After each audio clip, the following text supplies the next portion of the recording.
Saludos comunidad rugiente, emperrada e informada. Le doy nuevamente la bienvenida a esta sección sin edición de la larga noche de los 500 años.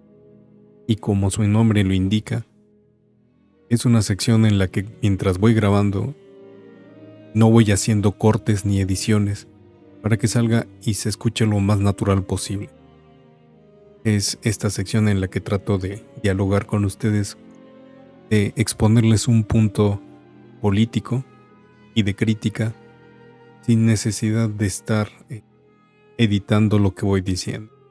Que vaya yo abordando las ideas sobre los temas de una manera muy orgánica y natural. Por eso si me llego a equivocar, por eso si me llego a, o mejor dicho, si llego a tener así errores a la hora de hablar o de leer las notas, pues modo, así se quedan, no se editan, no se mejoran. Y pues eso trato de hacerlo pues para acercarme un poquito más a ustedes. Muchos de los que ya de alguna vez llegaron a tener los en vivos o estar en los en vivos o participar en los en vivos, pues es más o menos esta dinámica. La única diferencia es que no hay comentarios, ¿no? Ni es en tiempo real. Pero bueno, banda, una de las situaciones que hemos platicado mucho en este canal es la pobreza. ¿Cómo es la pobreza? ¿Qué es la pobreza? Que la pobreza no es solo un factor a medir, sino son varias causas, varios factores que determinan a las personas, estén o no dentro de los límites de la pobreza o dentro de la pobreza o en pobreza extrema. En México hay una característica muy singular y es el de la vulnerabilidad económica. Hay personas que puede ser que estén cubriendo completamente todas sus necesidades y no entren dentro de estos parámetros de pobreza o pobreza extrema, pero que sí vivan en una situación en la que si se ven involucradas económicamente a hacer un gasto grande, pues eso podría conducirlos hacia la pobreza o la pobreza extrema, ¿no?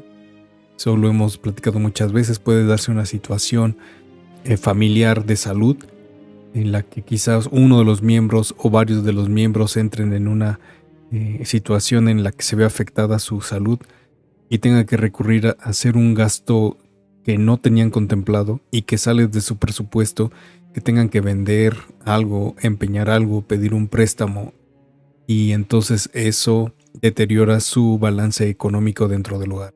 Eso ya es una situación vulnerable y hay familias que ya no se recuperan de esto, hay familias que sí se recuperan, pero eso se ve afectado completamente en su poder adquisitivo o en sus ahorros o en sus ¿cómo se dice eso? Cuentas bancarias, cosas así por el estilo, ¿no? Y eso es lo que vivimos la gran mayoría de los mexicanos. Estaba platicando que el 80% de las personas vivimos o en vulnerabilidad económica o en pobreza extrema. Pero la pobreza no es algo que se dé de la noche a la mañana. La pobreza es un estado económico en el que se va desarrollando o que se va dando a través de décadas y generaciones. No es algo que en 4 o 5 años ya se pueda resolver y mucho menos que se llegue a instaurar, ¿no? Puede haber factores dentro, por ejemplo, de una administración o un sexenio o una presidencia. En este caso en particular, en la presidencia del Cotton Head, un factor que fue determinante para que aumentaran los niveles de pobreza fue el COVID, la pandemia, pero eso fue a nivel mundial. Sin embargo, el que México se encontrara en altos niveles de vulnerabilidad económica provocó que muchas familias perdieran muchas de las cosas que tenían económicamente, muchos de los ingresos, muchos de los ahorros, y tuviesen que invertir en algo que no tenían contemplado, que perder sus negocios, que cerrar sus negocios, que pedir prestado, y pues eso agravó su situación económica y pasaron de ser quizás una familia en la que pudiera cubrir todas sus necesidades a vivir en una pobreza. Pero eso es un factor que sí afectó directamente a México, pero un factor mundial, y se agravó por esta vulnerabilidad que fue construida a raíz de décadas de políticas que no favorecían a la población. Políticas en las que generaron una desigualdad brutal en la población y que pues nunca pudieron resolver, ¿no? Al contrario, en México los políticos, los gobiernos nunca se enfocaron realmente a resolver el problema de la pobreza y la vulnerabilidad económica, y lo único que permitieron fue perpetuar esta desigualdad monstruosa que existe en México. Muchas de las personas que están en contra del gobierno actual utilizan el discurso de la pobreza en cómo miles o millones de mexicanos pasaron de un estatus en el que podían cubrir sus necesidades. No vamos a decir clase media banda, porque la clase media prácticamente no existe. Es un engaño del discurso hegemónico. Si llegáramos a realmente a profundizar en lo que es la clase media mexicana, tendríamos que el 2 o el 3% de la población podría considerarse clase media. Pero la clase media es algo que realmente no existe en México. Muchas personas se creen o se consideran que son clase media, pero en realidad no lo son porque viven dentro de esta vulnerabilidad económica. Muchas personas, aunque tengan su casa, 2 coches, un trabajo en el que a lo mejor tengan una ganancia mensual de 20,000, 30,000, 40,000 pesos, sumado al de su pareja, pueden creer o pueden estar pensando que viven en clase media. Pero mientras se encuentren en esta situación de vulnerabilidad económica, no pertenecen a la clase media. Entonces, por eso no los llamo clase media. Por eso trato de evitar decirles eso y pues hablar con la verdad, ¿no? Decirle con la verdad. Entonces, como les decía, ¿no? Pues estas políticas que únicamente ayudaron a generar esta desigualdad, ayudaron a hacer más creciente o más notoria, más acentuada esta desigualdad económica, pues se fueron instaurando por décadas, por generaciones, y eso es lo que ahora nos toca vivir, lo que ahora nos toca ver, nos toca sentir, y estas oposiciones al gobierno tratan de mostrar, visualizar más y darle o colgarle o atribuirle o responsabilizar al gobierno por esta situación, ¿no? De que México sea cada vez más pobre, aunque no es así. Este gobierno se ha esforzado por lo menos un poco más.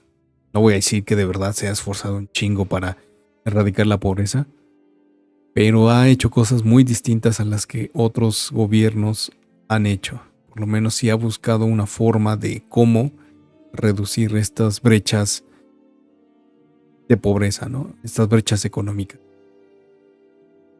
Obviamente hay muchas otras cosas que por hacer. No solo es la creación de los programas sociales, porque los programas sociales al final terminan ocultando estos niveles de pobreza, terminan ocultando estas situaciones de pobreza.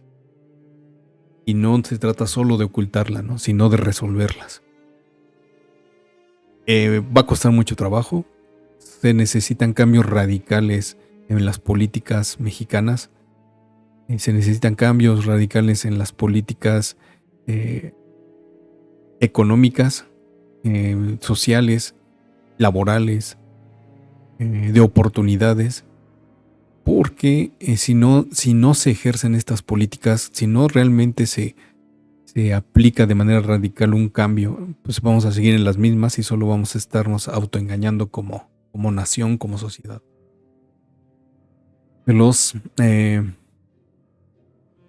En 14 estados de la República subsisten miles de familias con niveles de pobreza que se pueden comparar con los que presentan las poblaciones empobrecidas de Sudán del Sur, Ruanda o Tanzania.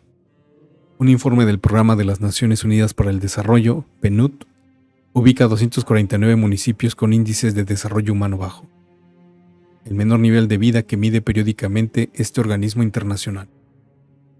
De los 240 municipios más empobrecidos de México, destacan 38. En estas demarcaciones la miseria ronda no solo los niveles de desnutrición crónica, sino los de inanición. La miseria es resultado de siglos de despojo y abandono que se agudizó durante las décadas del periodo neoliberal. La tendencia hacia la mayor pobreza se estableció en el sexenio del Botas Miadas y continuó con los de Borolas y Copete de Chet.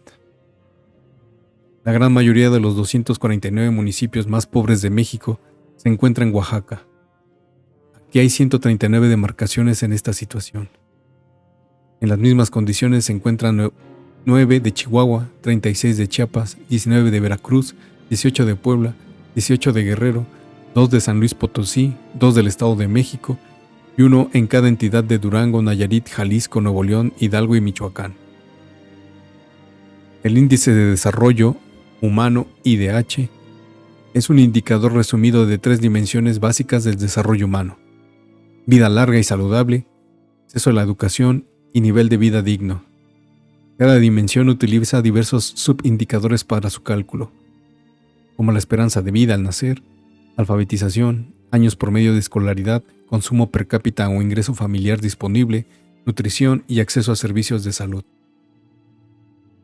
Los valores del índice de desarrollo humano para cada dimensión de análisis van desde el 00.01 hasta el 1.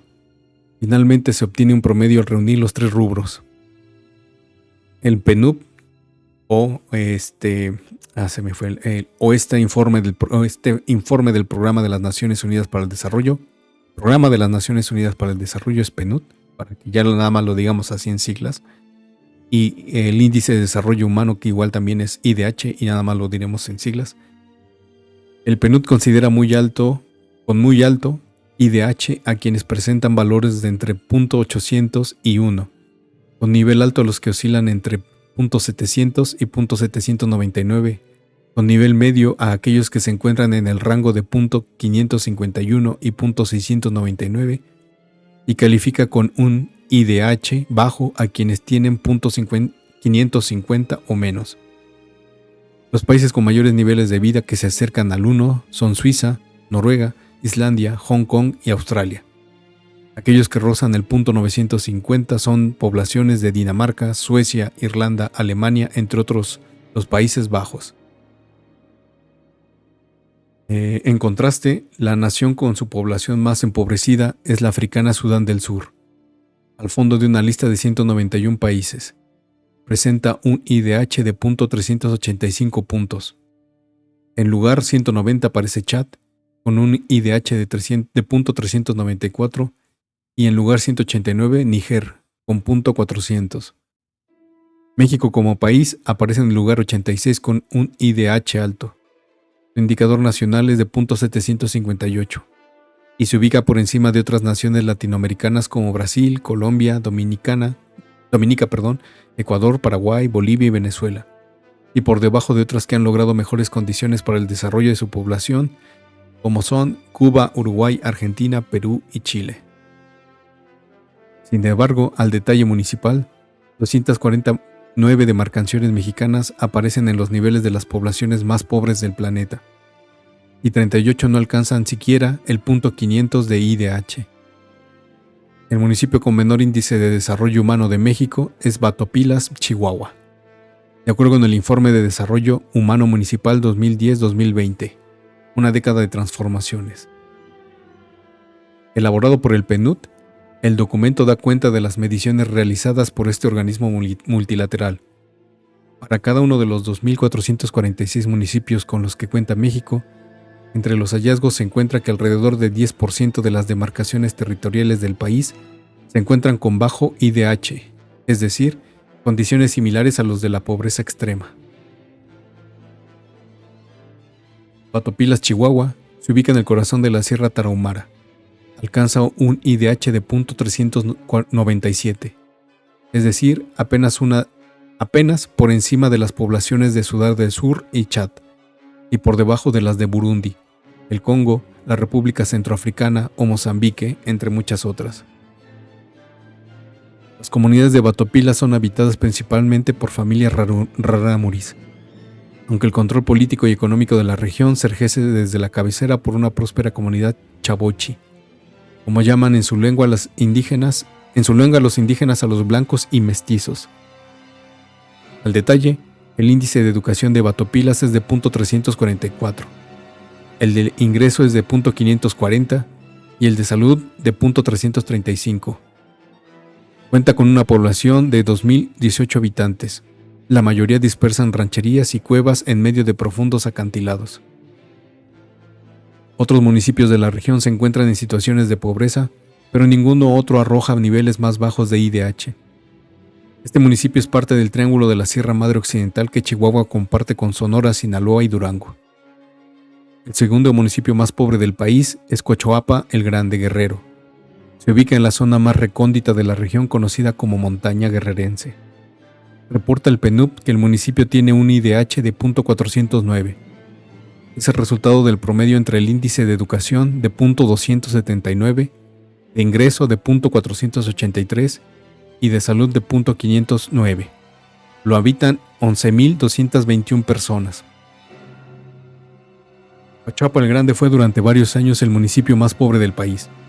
Compartía ese lugar de manera recurrente con su vecino Metlatonoc. Hoy este último está colocado en el lugar 11 entre los más depauperados del país. Ambas demarcaciones están habitadas por los pueblos Nashabi y Mepa. Se trata de una región sin comunidades mestizas, de laderas escarpadas, con amplias zonas asoladas por la sequía. Todas las poblaciones son, en términos generales, monolingües. El tercer lugar de pobreza aparece San Simón Zahuatlán, Oaxaca. Presenta un IDH bajo de .414. Por dimensiones, el subíndice de educación es de .274, el de ingreso .434 y el de salud .597. En el municipio ubicado en la región mixteca del estado, habitan 3.923 personas Nashabi. En la misma región es San Martín Peras, un poco más al sur, también en el estado de Oaxaca, y ocupa el cuarto lugar en pobreza a nivel del todo el país. Cuenta con una población de 1.010 Nashabi y un IDH de .433 y subíndices de educación de .298, ingreso .512 y de salud .545.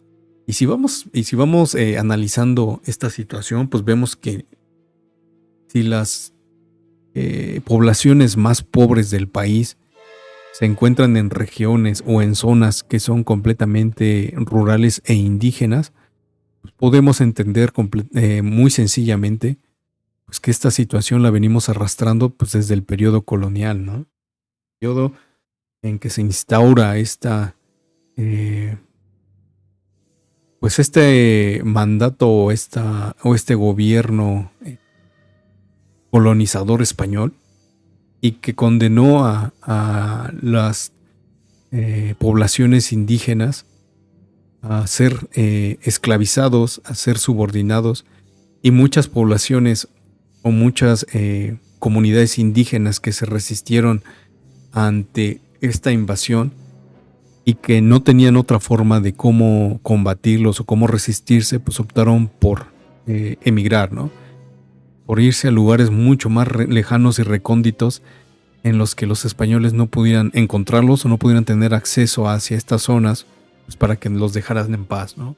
Y esto históricamente pues incomunicó a muchas poblaciones que con el paso del tiempo fueron creciendo, y pues con el paso del tiempo, mientras esta sociedad mexicana fue construyéndose con un pensamiento eurocéntrico, con un pensamiento en el que solo los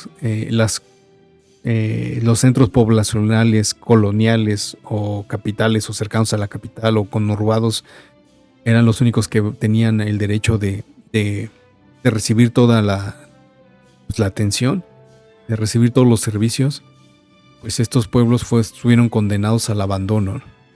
No tuvieron el mismo ritmo de crecimiento y pues por eso se encuentran en el subdesarrollo. Sin embargo, pues con las políticas modernas, pues se continuó con esta misma política de abandono, de desigualdad, de cero apoyo, y que pues como no representan para el sistema o el modo de producción capitalista, no representan un conglomerado o un conjunto o una sociedad que genere o que produzca o que pueda ser explotada, pues entonces completamente más los dejan en el abandono. Y entonces llegamos de nuevamente a esa conclusión, ¿no? De que estas situaciones de pobreza extrema, no son propias o particulares o resultado de un solo gobierno, de un solo sexenio, sino que venimos arrastrándolo de décadas, ¿no? Siglos incluso.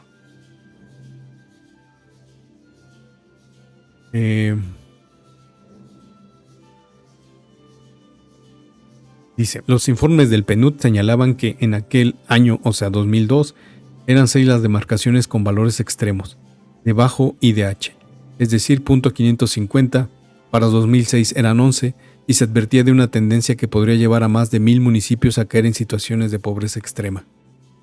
Las advertencias casi se cumplen. La disponibilidad del ingreso mediante los programas sociales puestos en marcha por la actual administración mejoraron los resultados en un subíndice.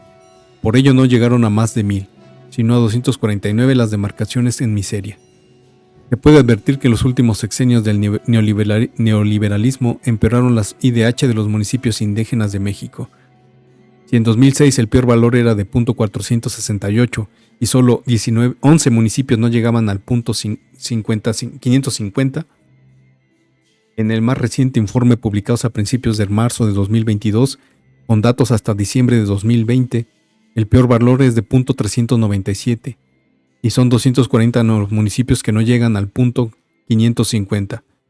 Peor aún, hay 38 que ni siquiera llegan al .500.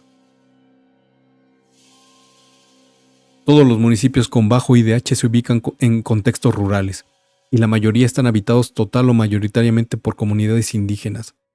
Una excepción es Mier y Terán, Nuevo León, con población mestiza con contextos semirurales. Asimismo, se destaca que los municipios chapanecos donde el Ejército Zapatista de Liberación Nacional, o EZLN, se encuentra asentado, que se han alejado de los últimos lugares de IDH del país.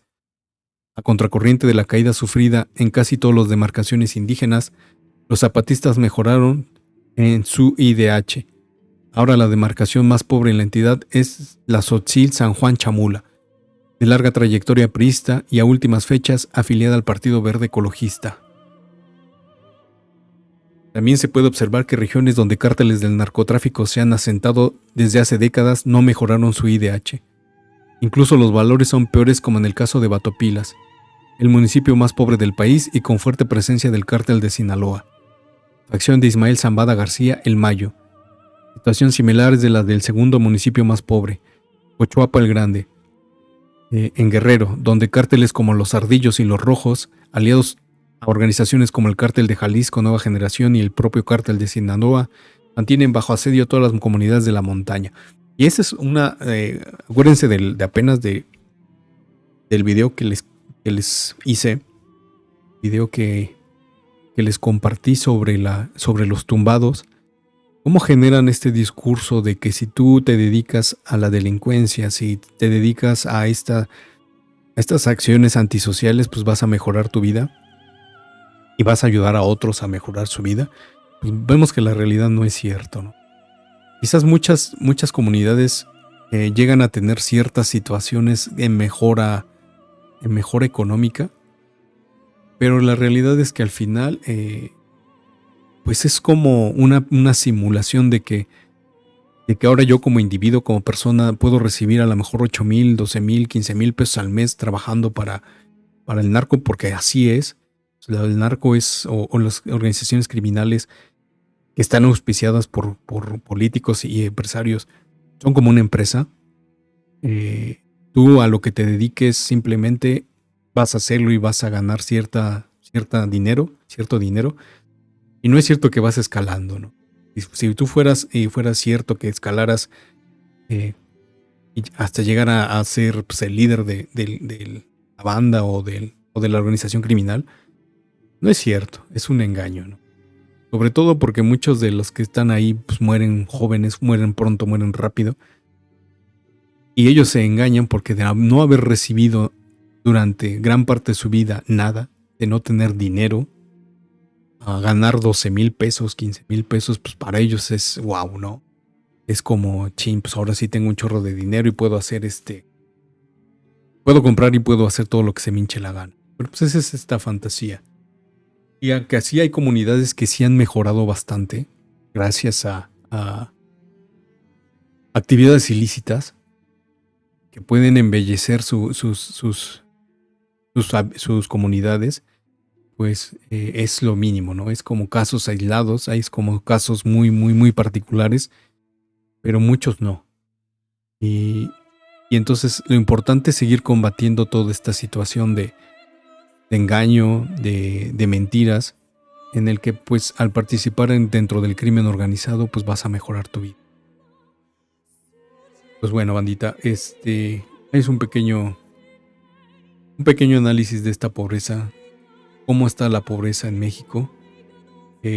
Vamos a tratar otro sin edición platicando más sobre la pobreza, en cómo este gobierno, pues por muy diferente forma en la que haya tratado de combatirla y con estos programas que se implementaron y que son muy diferentes a los que nunca llegaron a existir en otros gobiernos. Ahora escuchamos a Fox salir en anuncios de la radio y la televisión pagados por PAN y pagados con nuestros impuestos, diciendo que él fue el que creó los programas como de adultos mayores, cuando era una pinche miseria lo que les daban, y que gracias a él se creó lo que era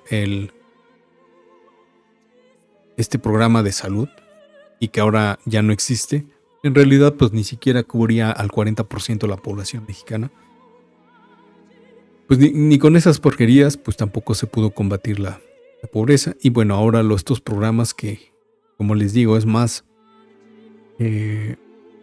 cubrir y ocultar la verdadera pobreza, y que se necesitan programas reales en los que se combata la desigualdad y la pobreza y se generen más oportunidades y generen más formas de sobrevivencia, subsistencia y de ganar y generar dinero.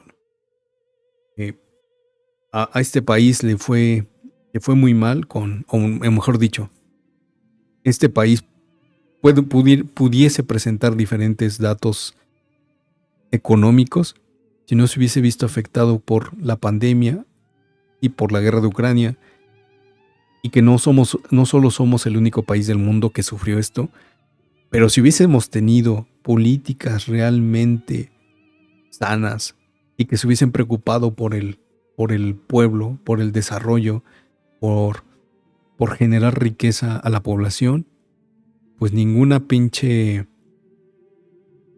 catástrofe interna o externa pues tendría que afectar al país económicamente. Cuídense mucho, bandita, nos estamos escuchando pronto en el siguiente Sin Edición. Vean, apoyen el canal, por favor. Sus likes son... Bueno, apoyen por favor si les gusta el canal y si de verdad tienen ganas de apoyar, ¿no?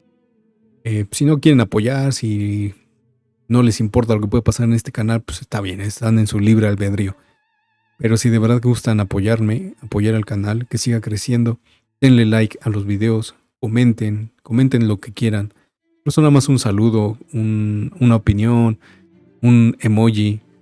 Que el YouTube detecte que hay actividad en este canal para que siga promocionando los videos. Ya saben, ya les he demostrado que pues, me la aplica, ¿no? Que YouTube me aplica mucho esto del shadow ban. Y mucha gente o mucha bandita no lo creía, pero ya les demostré que es cierto. Pues solo su apoyo, solo el apoyo de la comunidad, el apoyo de ustedes va a generar que este canal crezca. No hay otra forma, ¿no? Puede ser que algún día yo logre hacer videos muy chingones, mucho más chingones, pero si la comunidad y la banda no apoya, pues entonces no servirá de nada, ¿no?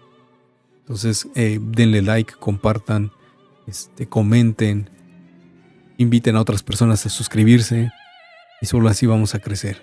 Y solo así les prometo y les hago la promesa de que iremos mejorando.